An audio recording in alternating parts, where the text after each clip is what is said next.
Hello everyone, this is Huafang Li again. In this short video, I'm going to talk about child support debt, a policy analysis case study. So this case study is got from Policy Analysis as Problem Solving, this book, a flexible and evidence-based framework written by Rachel Meltzer and Alex Schwartz. But before we go to the child support debt case, I want to provide you the overview of policy analysis. Now, for policy analysis, basically we try to understand what government do, why they are doing it, or they are not doing something, why they are not doing that. All right. But for in particular, we try to understand which branch of government are we talking about. Is this judicial? Because you think the problem cannot be solved unless it's brought to the Supreme Court or the court system. Or is this because you want to enact a new law so that it won't be possible unless the Congress voted for it? So that will be a legislative issue. If we are talking about service delivery, then that's more likely to be the administrative branch's issue. Now, within the administrative branch, in particular, in the United States, you have a very unique federal system. So the U.S. federalism, you need to deal with the relationships between different levels of governments. So you have federal government, you have state government, with each state has their own constitution. Then you have local governments. The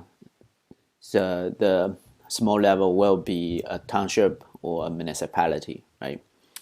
What's unique about the U.S. system is that you have special districts, many special districts. They across the boundaries of local governments. So a particular special districts, like school districts, may across different municipalities, or a park, right, may across different cities. For instance, the Statue of Liberty, right? So this is a park across New Jersey and New York, right? So if you can locate your policy issue stated in which level of government, narrow it down, that would be great. Then further, you need to narrow it down either by the function of governments, like whether or not this is a regulation, service provision, etc., right? Or it's based on the service area, like welfare, healthcare, education, immigration, etc. All right, but how can we actually do it, right? We understand the importance, of course, right? If you do not conduct a policy analysis, you will never know whether or not this policy is actually working, is actually benefiting the group you are targeting, right? So we adopt a very practical 8 steps in policy analysis. So first is to define the problem, and then you gather more evidence to refine the problem.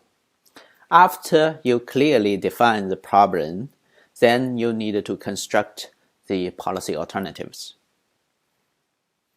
or solutions to the problem, right? You propose some solutions. Then you select the criteria, either practical and based on your value system. Then you use these criteria to evaluate all your selected alternatives. Based on that, you project the outcome of each alternative. Then, after you projected the outcome, you can compare them, right? You confront the trade-offs. All right, some policy may be good at some aspects while the other excels at the other aspects. Then you really need to make the comparison and make a decision. And finally, you recommend which alternative is the best and tell a story about this. All right, so now let's go back to the child support debt case. So the policy background basically means, okay, there's a severe problem about child support debt. That means the parents who are supposed to pay the child support, and they, because of various reasons, they can't pay for it. So they owe states money, right? So this is called child support debt because these debts are caused by child support. So how does child support work? Now, basically, if parents they separated or they divorced, then you have two groups of parents, right? So one group is called custodial parents, which means they live with the kids, while the other group is called non-custodial parents. They don't have the custodial rights. They may have the visiting rights, but the obligation for them is they need to pay for child support. Anyway, they are their child, their kids as well, right? So we might ask, what happens when child support is not paid? Now, generally speaking, right? So if the system works well, the non-custodial parents they pay child support, and this support goes to custodial parents and the children, so that they can live a better life. However, if something happens, right, then the non-custodial parents they are not paying such money. Now the state might be, pay those custodial parents and the children in advance. However, they need to collect the money from those non-custodial parents, and if they stop paying, which means these non-custodial parents gonna owe money to the states. But why? Why would someone like not paying for child support? Right? It's kind of unbelievable. However, in reality, they do have various reasons cause those non-custodial parents won't be able to pay for child support. Now, for instance, they don't have a stable income. Okay, so they may earn paycheck by paycheck. When something happens, they probably lose job for a while. Then, of course, during the period of unemployment, then the parents they can't pay for it. Right. Also, the retroactively determine the obligations. Right. So there's something they need to fulfill first. Then, of course, they can't pay for the child support. And also high interest rates, right? If the interest rates are too high, which means the cost of paying child support will be much higher. And that may cause the problem. They can't afford it simply because of that. And also the enforcement methods. If the enforcement, the way the state is collecting that part of money is very strict, right? No flexibility. Then for people who need some flexibility, for instance, they just start their normal life and find a minimum wage job, right? Barely can support themselves. How do you suppose that they can pay the full amount of child support debt? It probably won't be possible. Right? So you need a more flexible schedule. For instance, at the beginning you pay less, then when you are more in a better condition, you can pay for more. All right, so we explained all this, right? So, but for public policy analysis, we basically focus on the government side. So what exactly is the problem for the government to consider here? The problem is the government has already realized that they won't be able to collect the high amount of child support debt. All right, so since you can't collect them, and if you reinforce child support debt, that may worsen the situation for those non-custodial parents. So the policy problem try to address here is how can the government reduce the debt burden for non-custodial parents so that they can have a better condition and hopefully in the future they will be able to make a life and pay back to the states, or at least the state government can get partially from that, or the states won't have other burdens from this group of people. All right. So the situation here is under federal law, states have the authority to adopt child support debt reduction policies. All right. So this is a state right. Now, as in 2016, more than 7 million parents owe more than 113 billion in accumulated child support debt. So of this amount, 26 billion is owed to state and other governmental jurisdictions, and 87 billion is owed to the custodial parents. All right, so which means, if this is a very large amount of money, if you don't reduce the debt burden, these non-custodial parents' situation will be worse. All right, not only they can't pay for those CSD, and they may cause other issues that the states need to address. Right. So for state, you need to strike a balance, right? Whether you reduce the tax burden or reduce the CSD burden, or whether you wait until something worse happen in the future, because you already realize that you won't be able to collect such amount of money. Okay. So then they come up with some alternatives, right? So those are all coming from the different states, and they try to reduce the CSD burden for non-custodial parents. The first option is called Clean Slate, and the second one is called PIP, Participation Incentive Program. The third one is called MPO, March Plus Outreach. And the first one is called Workforce Development. Now let's break it down and take a look at these details. So the first one, called Clean Slate, which is adopted in Illinois 2006, have proven to be kind of effective. All right, so it will forgive CSD owed to the state that was incurred during periods of incarceration, disability, or protected unemployment or underemployment. Basically means you have no revenue incomes. All right, so during that period, if there's any CSD owed to the state, it will be forgiven. To qualify for that, however, you need to pay for 6 consecutive months of regular payments, right, of their current CSD orders.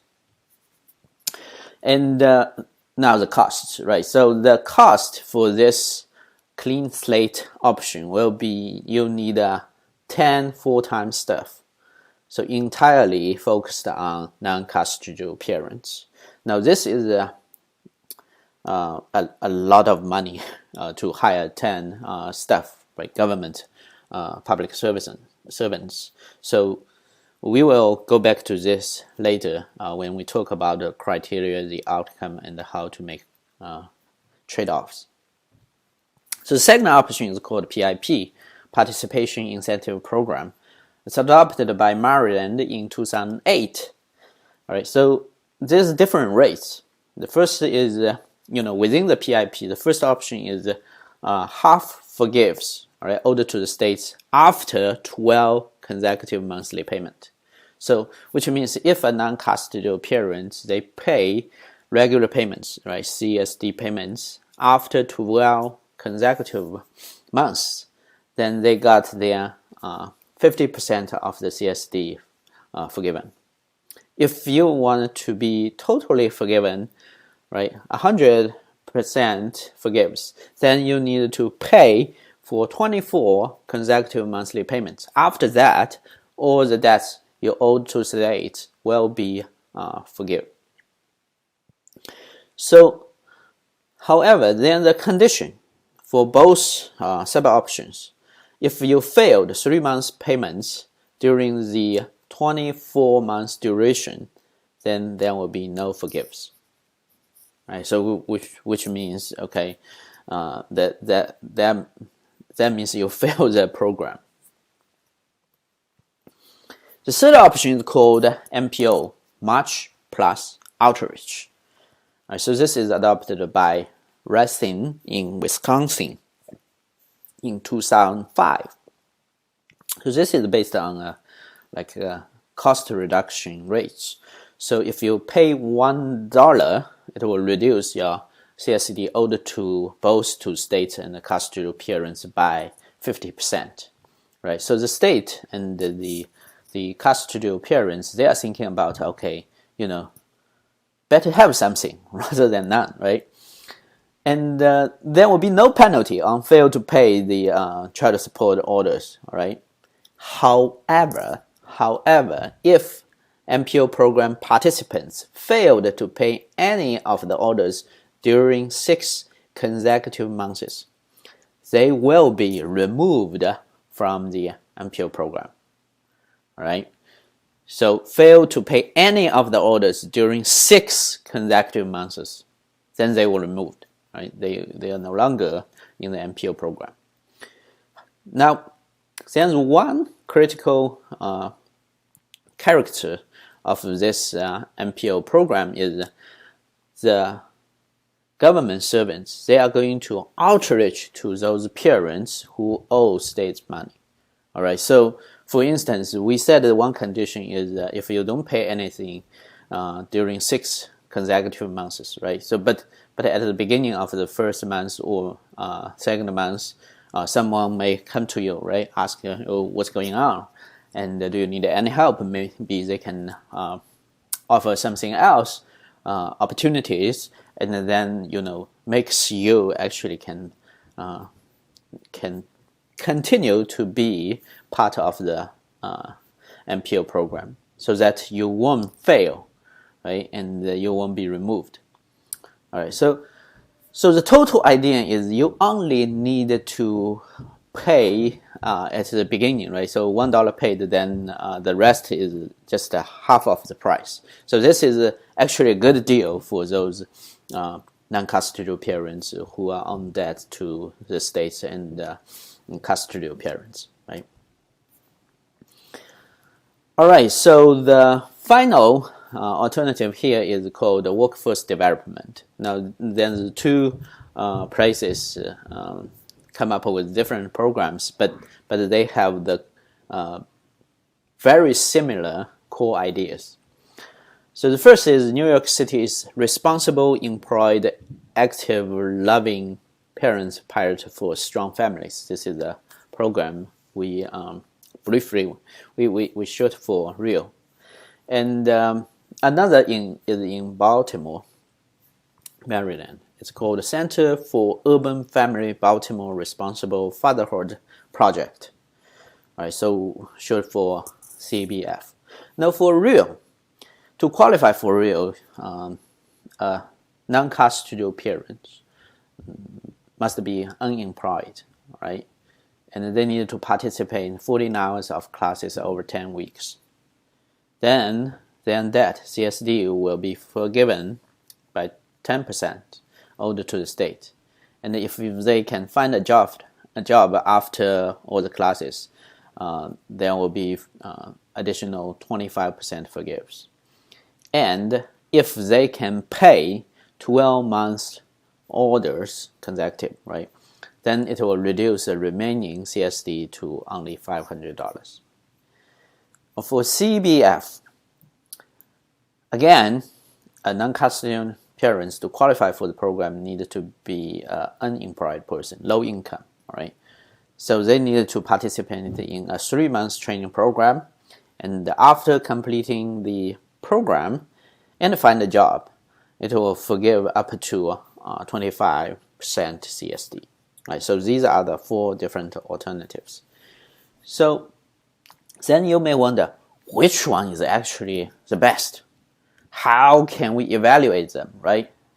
So then we're talking about selecting criteria to evaluate, to project the outcomes of all these alternatives.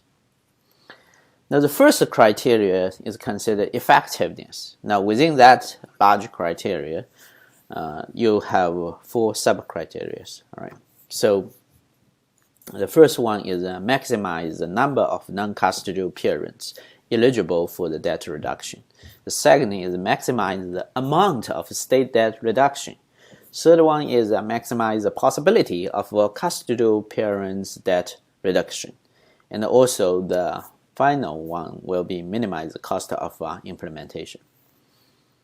And the second criteria is equity, right? So you need to maximize ease of compliance by non-custodial parents. No matter how great the program you created, right? If no non-custodial parents are participating, which means you have a problem, right? Especially when you are facing minority and low-income non-custodial parents. So that special type of group, you need to take them into consideration. And also you need to think about whether or not your proposal is politically acceptable, right? You need to maximize the political acceptability. Now, however, political acceptability is unlike, the number of eligible non-custodial parents or the amount of state debt reduction, right? They can be quantified. For political acceptance, it's very hard to quantify it. So then we come up with three different ordered categories, right? It's low acceptability, moderate acceptability, and high acceptability, right? Because it's just difficult for you to quantify them. You can't do it for sure, right? So then you come up with like different categories. All right, so let's see the outcome by applying all these criteria to project the outcome for each alternative. So first, let's look at the clean slate alternative. So maximize the number of non-custodial parents eligible for debt reduction. So that's project based on the previous data and based on the guesstimation, right? So it will kind of get a number of 75%. And also the amount of state debt reduction will be maximized also about like 70%. And possibility of custodial parents debt reduction, that's no, right? Because this is focused on the non-custodial parents. And also maximize ease of compliance by non-custodial parents. Again, the level of ease of compliance, right? It might be very difficult for you to quantify. Then you come up with categories. So this is a median.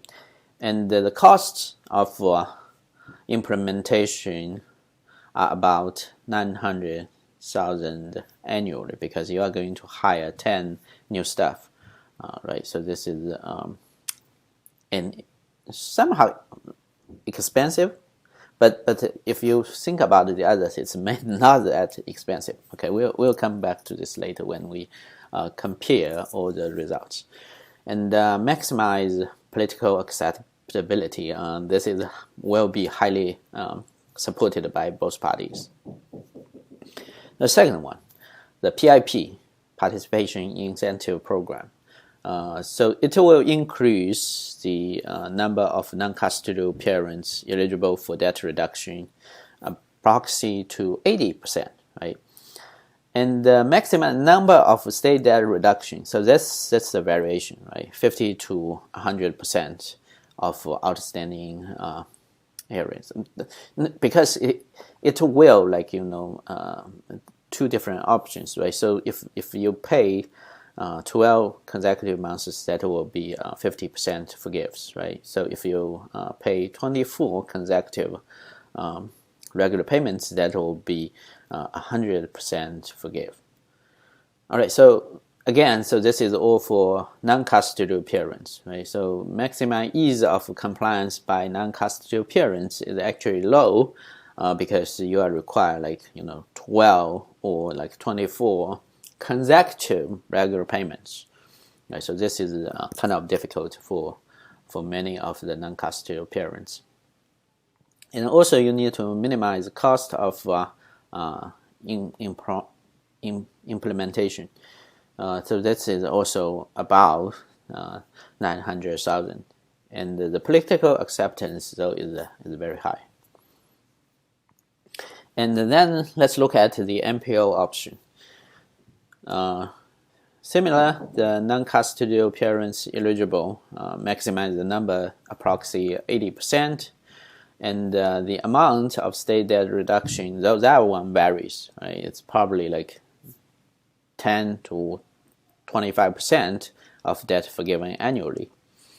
And but this one, because they outreach, and it's also considering the custodial parents, so this is also possible of custodial parents debt reduction, right? So this is special. And maximize the ease of compliance, and yes, they have also very strong incentives to participate. Minimize the cost of implementation. Now this one is actually more expensive than the previous ones, because you're not only going to hire staff, you also ask them to outreach, right? So the program also offers benefits for the custodial parents debt reduction, right? So then the cost is higher. So it's $1.65 million annually. All right. So now then, when you consider the political acceptability, right? Since this is considering many efforts, so the political acceptability is moderate. And the final option, workforce development. Now this one, the maximize number of non-custodial parents eligible for debt reduction only 5%, because you actually ask them to complete a training program and then go out and find a job, right? So this is ask them to commit a lot of time, energy, and many efforts. And maximize the amount of state debt reduction, though that one varies again from 25% to 100%. And the possibility for custodial parents, they are not eligible, right? So this is specially designed for those non-custodial parents. And compliance by non-custodial parents. Now, if you are unemployed, training program or training classes, this is, of course, you are more than willing to participate, right? So this is gonna be high. However, the cost of implementation might be very high. Why? Because you are going to organize those training classes or programs, right? Which means you are not only going to need staff, but you also need their efforts, and for a long time period. All right, but